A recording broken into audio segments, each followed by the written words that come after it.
That is Sophie Tanner, and she is newly married to herself. You look like you had a great, fun day. It was a fabulous day. And is it going well with yourself? It's going really well. I'm still in the honeymoon period, I think. What happens if you ever meet someone else? Will you have to divorce yourself?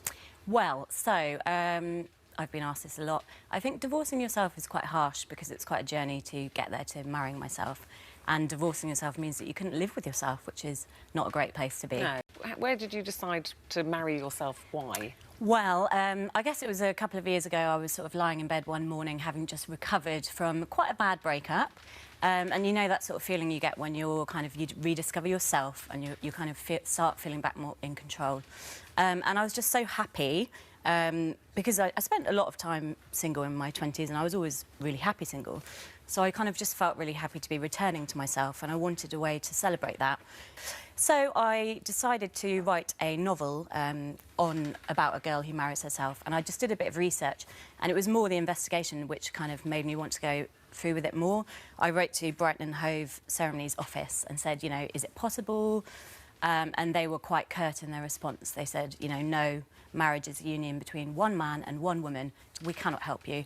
And I don't like being told no, so I carried on. That made you even more determined. More determined. Yeah. I did more research. I wrote this novel called Happily, which is very much about this, quite based on my life.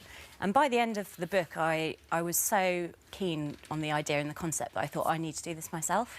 And I think in the UK, a lot of people choose not to marry or marry a lot later, and we don't really have anything to sort of celebrate that development. So I just think it's a really nice way. Also, I do think it's a bit of a statement on... you know, there's quite a stigma around being single still, surprisingly, which is what Bridget Jones is all about. And you're, if you don't mind me saying, how old you are? 37. 37, yeah. So you get to that stage where people say, why is she not married yet? Yeah, in your 30s. Yeah.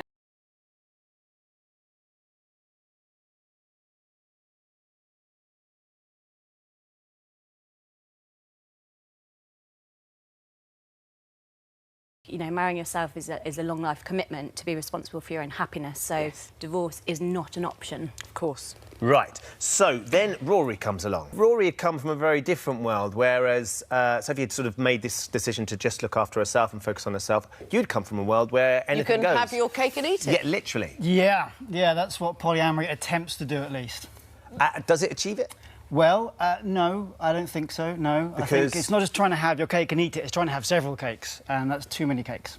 So was it the fact that there was just too many options for you, or was it jealousy? It's too much work. Right. It's too much work. It's a bit greedy, isn't it? Yeah, ultimately. Yeah, I guess it's like when you've got too much on, you've got too many projects going on, and you've overloaded yourself. It's like that, emotionally. We had the chat right. to establish where things were, and then it became clear that you were kind of more wanting no strings, and I was like, that doesn't make me feel great. Okay. And also I think you weren't in a great place. No, because I'd had a polyamorous relationship with one lady, but others on the side, and the one lady I'd had... How many others on the side? Sorry. It differed. I think at one point there was about 7, but... 7? Mostly about 3 or 4. It was knackering. It was knackering, Amanda. It was knackering. 7? It's like one every day of the week.